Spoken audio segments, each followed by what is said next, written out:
The roar of Harley engines tore through Arlington like a gut punch on Memorial Day, drowning out the solemn bugle in the distance. Four leather-clad bikers circled a pregnant woman crumpled by a fresh grave, her lilies trampled under their boots, her sobs lost in their crude laughs. "Move it, sweetheart. Your hero's dirt don't need no waterworks," the leader snarled, yanking her arm hard enough to make her wince, hand flying to her belly. The crowd froze, tourists with phones half raised, vets muttering under their breath, but no one moved. Then, from the shadow of the tomb he came, the tomb guard, all crisp blue and unblinking steel, stepping into the fray without a word. One twist of grip like iron, and the biggest brute hit the dirt, gasping. The bikers wheeled, fist flying, but the guard, he didn't flinch, didn't shout, just dismantled them silent as the stones around him. Folks whispered, "Who the hell is this statue?" They saw a stiff in a funny hat playing cop on sacred ground, but what they didn't know, what even the MPs rushing in couldn't guess, was that this tomb guard had stared down death in the sandbox, lost a brother to it, and broken his oath of silence for the first time to shield a seal's unborn legacy from the wolves at the gate. Before we dive into this story, where are you watching from? Let us know in the comments, and if you believe that values like honor, courage, and sacrifice still matter, join us in keeping their legacy alive. In the hallowed grounds of Arlington National Cemetery, where the whispers of fallen heroes mingle with the rustle of oak leaves under a late afternoon sun, Sergeant Elias Kane moved like a shadow forged from steel. It was Memorial Day, that sacred stretch of time when America pauses to remember the price of freedom, and the air hung heavy with the scent of fresh-cut grass and blooming dogwoods. Elias, all of 28, stood tall in his crisp blue uniform, the 3rd Infantry Regiment's hallmark with the navy kepi hat perched just so, dark sunglasses shielding eyes that had seen too much in his days as a ranger. His white-gloved hands cradled the M14 rifle, not as a weapon, but as a solemn extension of duty. Each step in the changing of the guard was precise, measured, 21 paces forward, a sharp pivot, 21 back, the rhythm of respect etched into his bones. Elias hadn't always been this sentinel of silence. Back in a dusty base in Iraq, he had lost his older brother Jake to an insurgent's bullet during a routine patrol.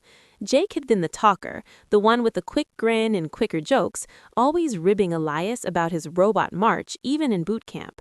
Now Elias chose this post at the tomb of the unknown soldier to honor that silence, to stand where words failed and memory endured. "It's not about the glory," he told his cot once, voice low like gravel under tires. "It's about the ones who don't get parades." And so he stood, unbreakable as tourists snapped photos from behind the velvet ropes, their murmurs a distant hum against the eternal flame's flicker. Not far from the amphitheater where wreaths of red, white, and blue bowed in the breeze, Sarah Thompson pulled her old Ford Taurus into a spot near Section 60. At 32, she carried the weight of loss like an invisible rucksack. 2 years since Petty Officer Ryan Thompson, her husband, a Navy SEAL with eyes like summer storms, had given everything in Helmand Province. An IED ambush, they said. Ryan had shielded his team, bought them seconds to return fire, but those seconds cost him his life. Now, Sarah was 7 months pregnant with their first child, a boy they'd planned to name after his daddy if he made it home. She eased out of the car, one hand cradling the swell of her belly, the other clutching a bouquet of white lilies wrapped in a faded American flag ribbon. The cemetery stretched out like a quilt of sacrifice, row upon row of white marble markers, each one a story etched in stone. Sarah walked slowly, her simple sundress fluttering against the warmth of her skin, a silver dog tag necklace glinting at her throat, Ryan's engraved with his blood type and a verse from Psalms. She found his plot easily, the grass still tender from recent tending. Kneeling carefully, she placed the lilies at the base of the headstone, her fingers tracing the letters. Petty Officer, First Class Ryan James Thompson, beloved husband, father-to-be, hero. Tears welled up hot and unbidden as she whispered to the wind, "Hey babe, it's me and him. We're hanging in there. You know, doctor says he's kicking like he's training for the teams already. You'd laugh at that, our little frog man." Her voice cracked, the words tumbling out in that soft southern lilt she'd picked up from Ryan's Gorgia roots. I miss you. God, I miss you. But I'm trying to be strong like you always said. For us. She sat back on her heels, one hand on the cool stone, the other on her belly, feeling the faint flutter of life inside. The cemetery felt like a sanctuary, a place where grief could breathe without judgment. Families picnicked nearby under the shade of elms, kids chasing frisbees with red poppy pins on their shirts, veterans in faded ball caps saluting as they passed. It was America at its most poignant, raw, resilient, wrapped in the flag. But peace, like freedom, doesn't come without its intruders. From the direction of the Memorial Bridge, a low rumble built, growing into a thunderous roar that shattered the solemn hush. Harleys, 4 of them, black beasts with chrome gleaming like switchblades, tore down the access road, engines snarling defiance against the posted quiet zones. They swerved into the parking lot, tires crunching gravel, and screeched to a halt right in Sarah's path, blocking her car like a barricade. The riders killed their bikes, the sudden silence almost as jarring as the noise, and dismounted with a swagger of men who owned the road and everything on it. Leading the pack was Jack's Razor, Harland, 40 and built like a brick wall wrapped in weathered leather, his gray-streaked beard framed a face scarred from too many bar fights and too many tours in the sandbox. A patch on his cuda read, Rebels MC, Ride or Die, flanked by faded army ink on his forearms, a screaming eagle and the words Iraq 03. Flanking him were his brothers in ink and attitude, Spike, a wiry buzz cut with a perpetual sneer and a missing tooth from a brawl, Rusty, the heavy one, with a gut spilling over his belt and a laugh like grinding gears, and Bull, silent but massive, his knuckles tattooed with hurt and pain. They'd ridden up from Richmond for the holiday, chasing the wind and washing away old ghosts with cheap bourbon, but Arlington wasn't their usual pit stop. Jax had grumbled about it earlier. Bunch of fancy graves for suckers who bought the dream. Let's raise hell for the real ones. Jax lit a cigarette, exhaling smoke like a dragon, and scanned the lot with bloodshot eyes. That's when he spotted Sarah, still kneeling by the grave, her shoulders shaking. Well, hell, he drawled, voice thick with that Appalachian twang, flicking ash toward the headstone. Look what we got here, boys. A weepy little mama-to-be bawling over some plot of dirt. Spike cackled, cracking open a silver flask and taking a swig. Yeah, Razor, bet the stiff inside thought he was hot, probably tripped over his own bootlaces. Sarah froze, her breath catching as their shadows fell over her. She looked up, wiping her eyes with the back of her hand, and forced a steady voice. This is a cemetery. Please, show some respect. Jax sauntered closer, boots thudding on the path, his crew fanning out like wolves circling a fawn. He loomed over her, the stench of leather and stale smoke invading her space. Respect, darling? We rode 200 miles for respect. This place, it's a tourist trap for flag-waving fools. Your boy's just another name on a rock. What's his story? Went Rambo and got smoked? Sarah's hand tightened on her belly, protective instinct flaring. He was a SEAL. Afghanistan. He died saving his team. Her words hung there, defiant but fragile. Rusty snorted, tossing an empty beer can that clattered against the marker. SEAL, huh? Fancy boy with a trident. My cousin was one too. Came back in a box. Big whoop. Move your knocked-up ass. You're blocking our bikes.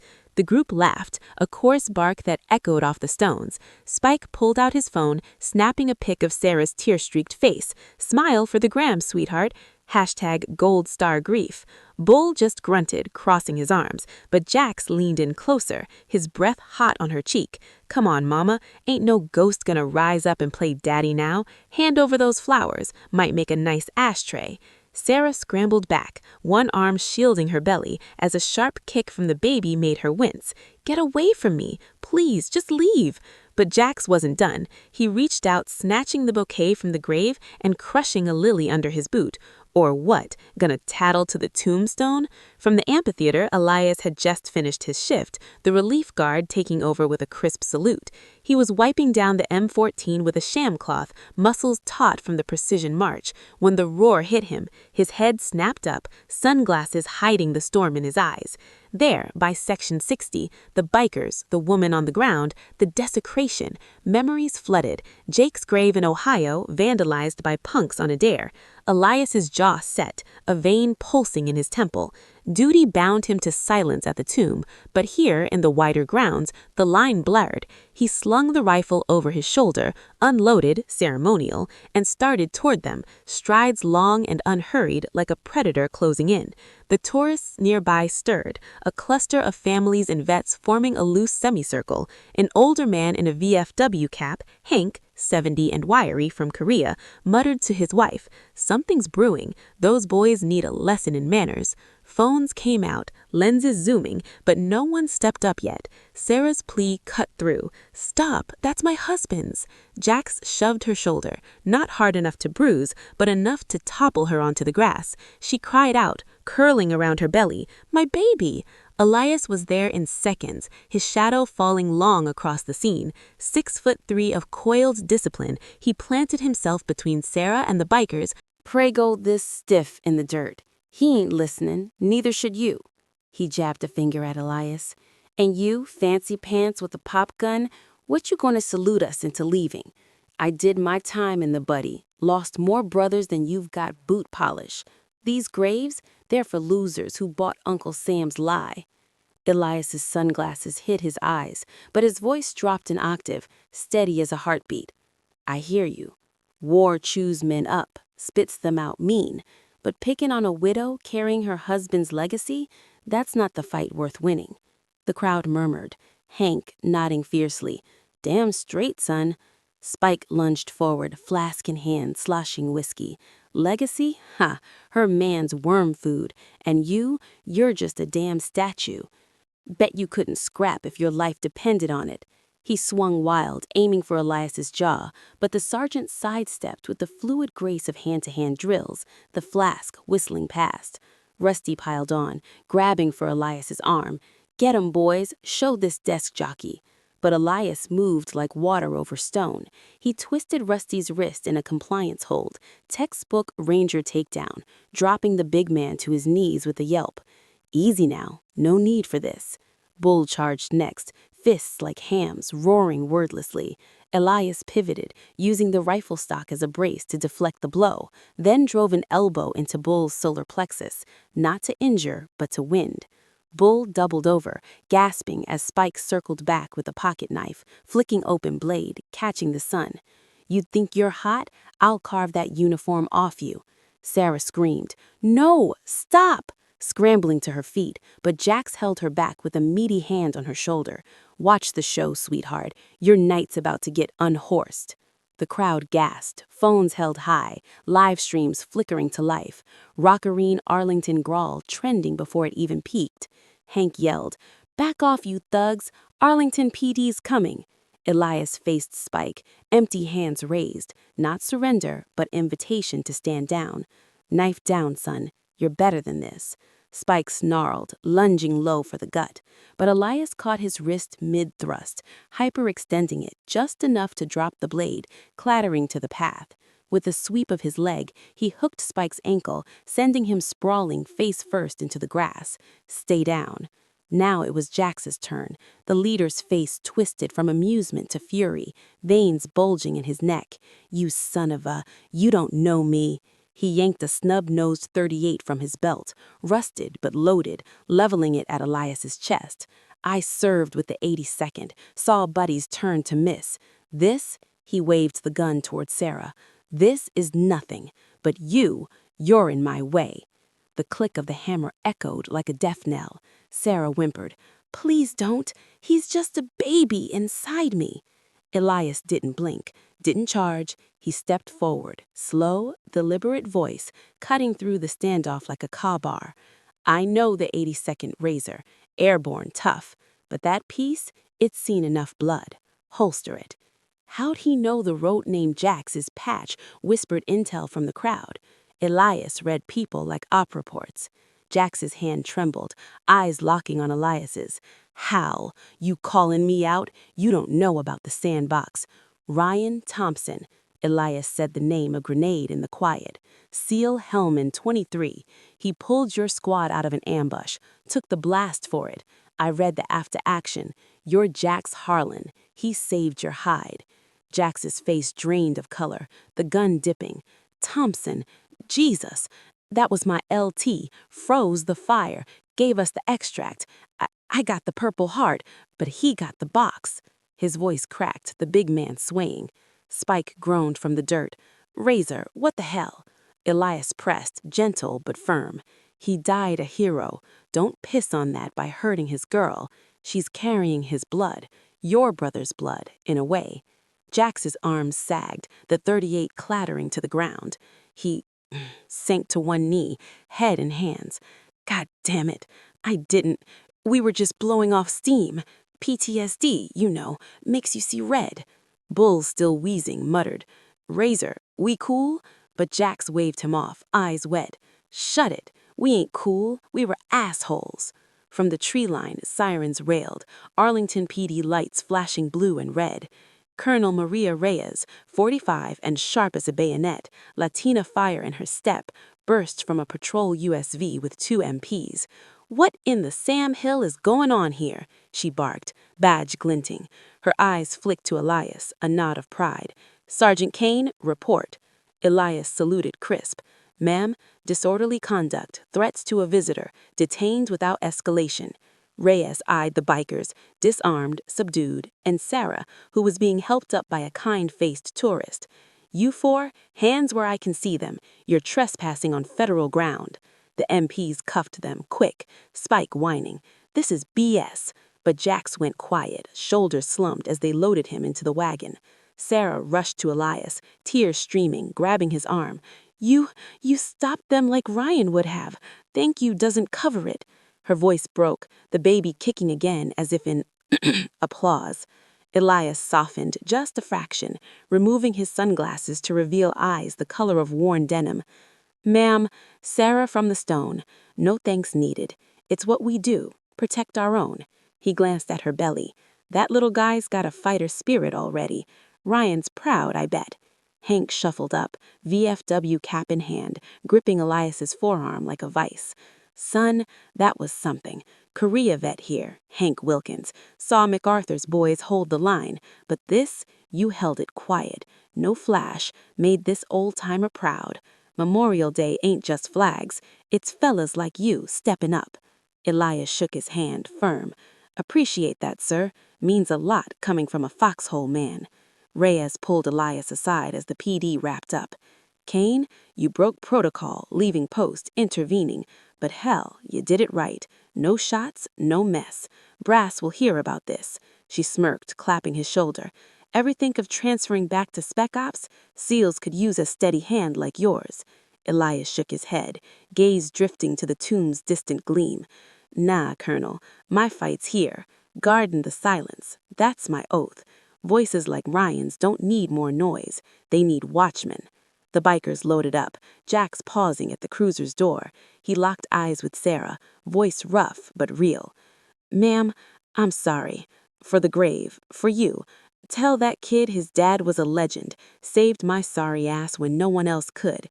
And me, I'll try not to be such a damn fool. Sarah nodded, wiping her face. I forgive you. Ryan would too. Get some help, okay? For your brothers. Jax dipped his head, the door slamming shut behind him. As the sun dipped low, painting the markers gold, Elias walked Sarah to her car, arms steady under her elbow. Drive safe, and hey, if it's a boy, name him Ryan Jr. Carry that legacy strong. She hugged him quick, fierce. I will. You're a good man, Sergeant. Arlington's lucky. He watched her pull away, tail lights fading into the Virginia dusk. Hank lingered, lighting a pipe with trembling hands. You know, boy, I lost my Danny in Nam. Came here every year, same as her. Today felt like he was watching. You gave us all a win. Elias nodded, the weight of the day settling like dew. We all carry him, Hank. That's the deal. Words spread fast, videos hit the feeds. Brusher, tomb-barred hero, blowing up. Comments poured in. Real American grit, SEAL spirit lives on. But Elias, he reported back to quarters, polished his boots, and lay in his bunk, staring at the ceiling. Jack's dog tags hung on the wall, catching moonlight. "Did good today, bro," he murmured. Kept the line. Months later, a letter arrived. Pink envelope, Virginia postmark. Sarah's handwriting neat and hopeful. "Dear Elias, Ryan James Thompson Jr. arrived kicking and screaming on Labor Day. 8 pounds, eyes like his dad's. We visited the tomb last week, placed a tiny flag from you. Your family now. Come see him sometime. Strength and honor, Sarah." Elias folded it, careful, a rare smile cracking his facade. Out in the hall, Reyes passed, tossing him a grin. "Heard from the widow. Brass wants you for accommodation. Play your cards right, Kane. You're heading places." He shrugged it off, but inside, the fire burned steady. Jax, too, turned a corner, traded the flask for VA meetings, patched up with a new club, vets riding for recovery. "That guard," he'd tell his group, voice growly, "showed me the man I forgot I could be. No punches, just truth." In the quiet of Arlington, where the winds carry echoes of reveille and taps, Elias Kane resumed his vigil, steps measured, rifle true, a sentinel against the dark. Memorial Day comes once a year, but the watch, that's every damn day. True strength ain't in the roar of engines or the flash of steel. It's in the stand you take when the world's gone quiet, protecting the fragile, honoring the fallen, forging ahead for the fight still coming. And in America's heartland of heroes, that's the legacy that endures.